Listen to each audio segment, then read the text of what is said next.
नमस्कार. अस्सल मराठी किचनमध्ये तुमचं स्वागत आहे. तर मी आज बनवून दाखवणार आहे तुम्हाला आमरस पुरी. तर आपल्याला सुरुवातीला पुरीसाठी पीठ भिजवायचं आहे. मी ते 1 वाटी गव्हाचं पीठ घेतलेलं आहे. जे आपण दररोज पोळ्याला वापरतो ते पीठ घेतलेलं आहे मी. इथं मी 3 चमचे बारीक रवा घेतलेला आहे. रवा घालायचा आपल्याला. त्यानंतर आपल्याला थोडंसं मीठ घालायचं आहे यामध्ये चवीपुरतं.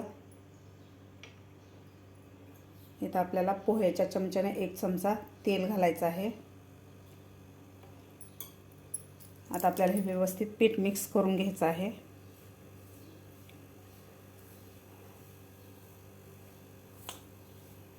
उष्णता खूप वाढलेली आहे,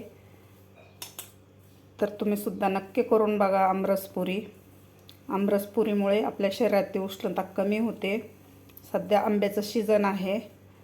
मार्केटमध्ये खूप सारे आंबे मिळतात. तर व्यवस्थित मिक्स करून घेतलेलं आहे. तर आपल्याला हे थोडं थोडं पाणी घालून हे पीठ घट्टसर मळून घ्यायचं आहे.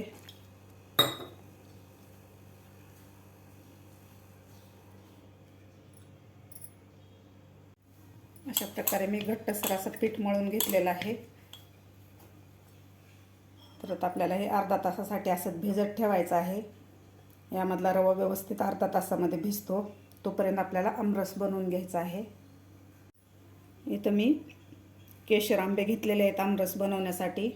मी 1 तास पाण्यात भिजत ठेवले होते. पाण्यात भिजल्यामुळे आंब्याची उष्णता कमी होते.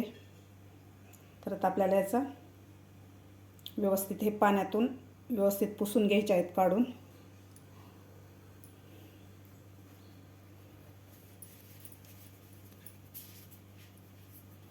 अशा प्रकारे पुसून घ्यायचे आहेत. पुसून घेतलेले आहेत. तर आता आपल्याला याचा गर काढून घ्यायचा आहे आंब्याचा.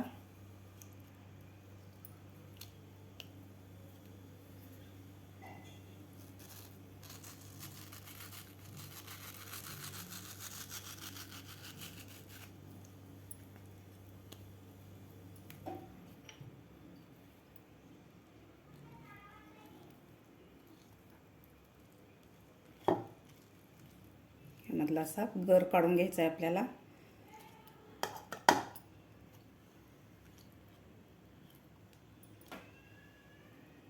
दुसरी सुद्धा साईड आपल्याला अशा प्रकारेच कापून घ्यायची आहे.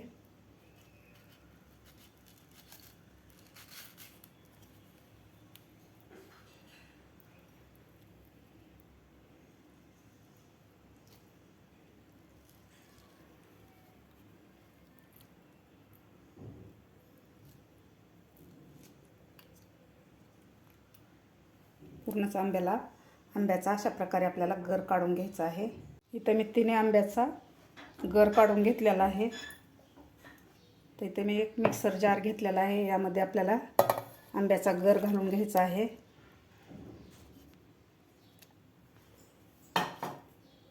त्यानंतर मी 3 ते 4 चमचे साखर घेतलेले आहे.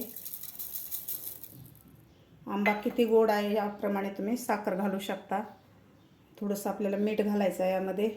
कोणत्याही गोड पदार्थात थोडंसं चिमूटभर मीठ घातलं की त्याची चव खूप छान लागते. आता आपल्याला हे मिक्सरमधून काढून घ्यायचं आहे. आपण आंब्याचा गर मिक्सरमधून काढून घेतलेला आहे. आपण एका बाउलमध्ये काढून घेऊया. तुम्ही बघू शकता असा मस्त आपला आमरस तयार झालेला आहे. यामध्ये आपण पाणी किंवा बर्फ घातलेला नाही किंवा दूधसुद्धा घातलेलं नाही. असा घट्टसर आपला रस तयार झालेला आहे. तर आता आपण पुऱ्या बनवस्तोवर अर्धा तासासाठी आपण याला फ्रीजमध्ये ठेवूया आणि थंड करून घेऊया. आपलं पीठसुद्धा व्यवस्थित भिजलेलं आहे. त्यामधला रवासुद्धा व्यवस्थित असा स्मूथ झालेला आहे.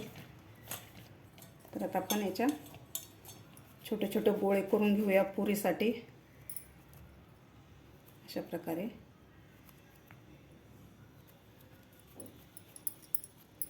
प्रकारे आपल्याला गोळे करून घ्यायचे आहेत.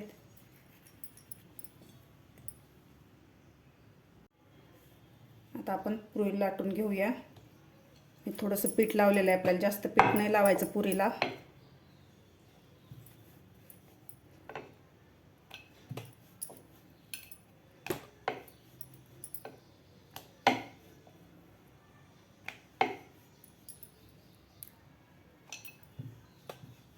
अशा प्रकारे मी पुरी लाटून घेतलेली आहे. तर आपल्याला अशा प्रकारेच पुऱ्या लाटून घ्यायच्या आहेत.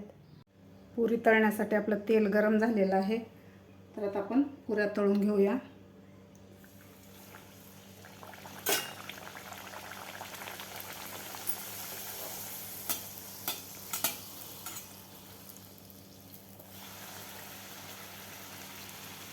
व्यवस्थित आपल्याला असा गोल्डन कलर होईपर्यंत पुऱ्या तळायच्या आहेत, म्हणजे खूप टेस्टी लागतात गोल्डन कलर झाल्यामुळे पुऱ्या.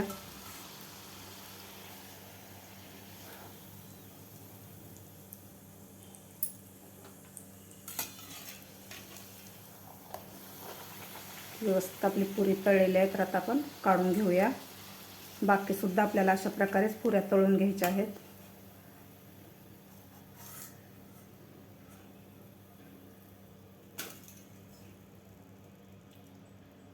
दुसरीसुद्धा आपण पुरी तळून घेऊया.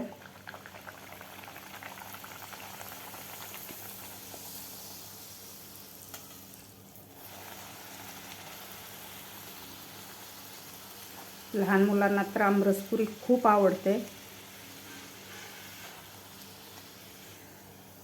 आपण हे सुद्धा आता काढून घेऊया. बाकीच्या राहिलेल्या सुद्धा अशा प्रकारेच आपल्याला तळून घ्यायचे आहेत.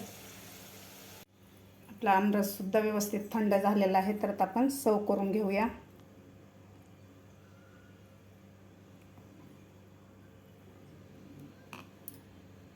आपण आमरस सुद्धा सर्व करून घेतलेला आहे. तर यावरून थोडेसे आपण पिस्ता आणि बदामाचे काप घालून घेऊया.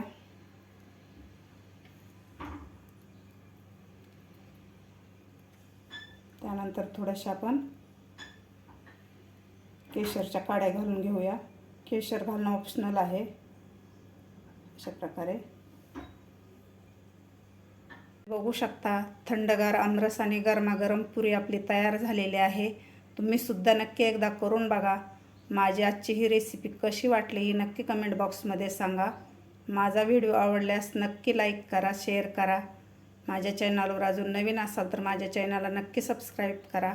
भेटूया अशाच एका नवीन रेसिपीसोबत. तोपर्यंत धन्यवाद.